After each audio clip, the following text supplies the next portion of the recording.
1949, he was the second of Mary and Thomas Ridgway's 3 sons. In 1960, the family moved to Washington State.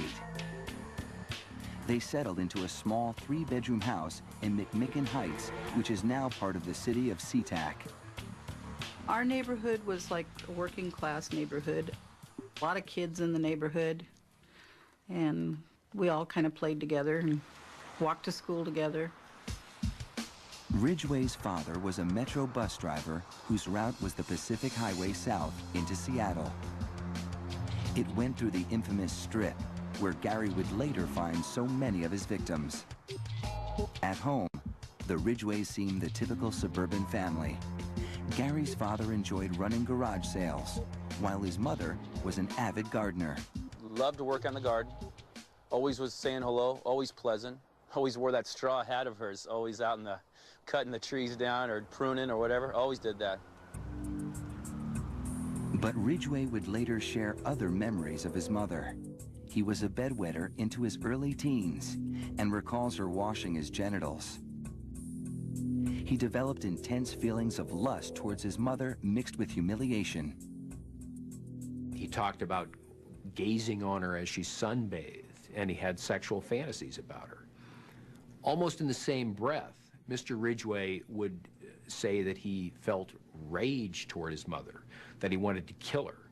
Most serial killers have a rich fantasy life that involves sexuality and violence fused together so that they come to believe that they can't have one without the other.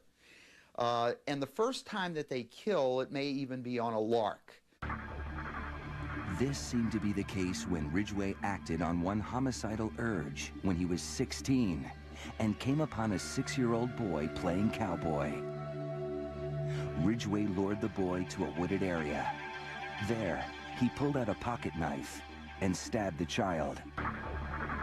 The boy was stunned, and Mr. Ridgway, according to the boy, and Mr. Ridgway admits this, said, "I just wanted to see what it felt like to kill someone."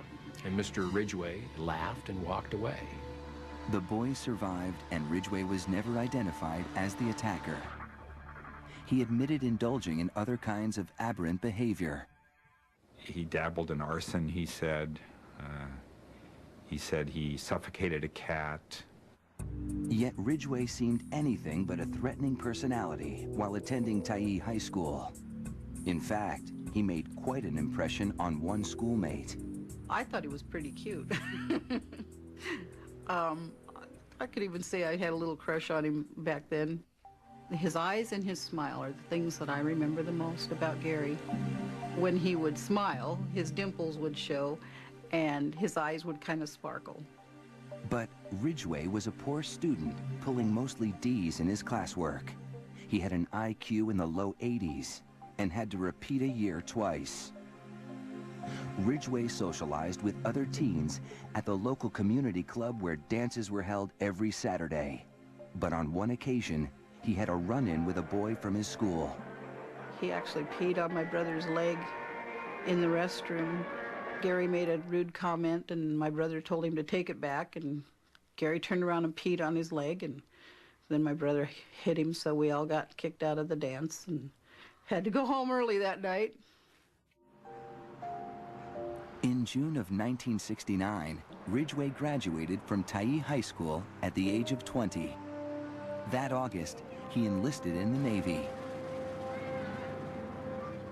The following summer, he was married to Claudia Craig, a young woman he'd been dating for several years. Soon after, Ridgway shipped out for a 6-month tour in the Western Pacific. He spent time visiting various ports, including the Philippines, where apparently he visited prostitutes. Ridgway paid a high price for his sexual encounters, venereal disease. Naval medical records showed that Ridgway was diagnosed with gonorrhea. He blamed the prostitutes for infecting him. Then, on his return to the States, he found that his wife had betrayed him. He discovered that Claudia had an affair with somebody else, and he was very upset. He said, "My first wife turned into a whore." Ridgway's marriage came to an end, but his hatred for prostitutes, which he would later act on, was just beginning. By 1972, he was back in SeaTac. Single again and honorably discharged from the Navy, he got a full-time job painting designs on trucks at the local Kenworth plant. To those who met him, he seemed like an average Joe. They had no way of knowing he was becoming the devil in disguise.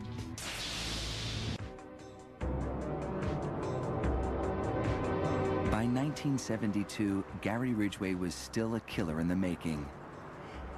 He had gone astray as a young man, but at least as far as investigators know, he had not yet committed murder. The triggers that would detonate his life as a serial killer had yet to fully fall into place. But over the next few years, they finally would. We look so carefully in our quest to understand serial murder at what happened to the killer when he was a child. But there's something that we ignore, and that is making the transition into adulthood and middle age. By age 22, Gary Ridgway was already in a deep emotional hole. He'd gone through a bitter divorce from a woman he'd come to think of as a whore. He was angry, but that didn't mean he was going to be lonely.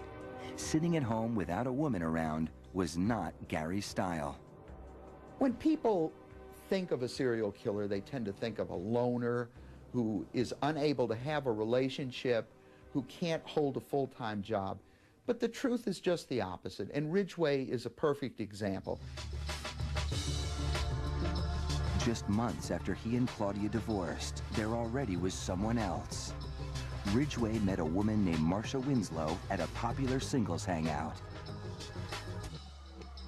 Within a year, Gary and Marcia were man and wife. She met his needs. She was initially very subservient. She cooked for him. She provided sexual activity whenever he wanted it. They enjoyed sex anywhere and everywhere. Especially outdoors, in the gorgeous scenery of western Washington State. Gary liked to have sex outdoors in a variety of places along the Green River and the tall grass there, in various locations along highways. He would just pull off the road and have sex. Later, those locations would be the dumping grounds for the women he killed. But at the time, life seemed to be looking up for Gary Ridgway. Until 1975, when Marcia gave birth to a boy they named Matthew. Mr. Ridgway was not particularly fond of having a child. It changed his relationship with his wife. She wasn't as available to him. She had a period of time when she was unable to have sexual intercourse. And over time, when they did have relations, his demeanor began to change. Where there once had been playful frolics by the river, there now was a creepy side to the way he approached her. He was in the habit of sneaking up behind her and frightening her. And apparently, his idea of foreplay on some occasions was to choke her, as he called it, grabbing her around the neck, compressing her neck, interfering with her breathing.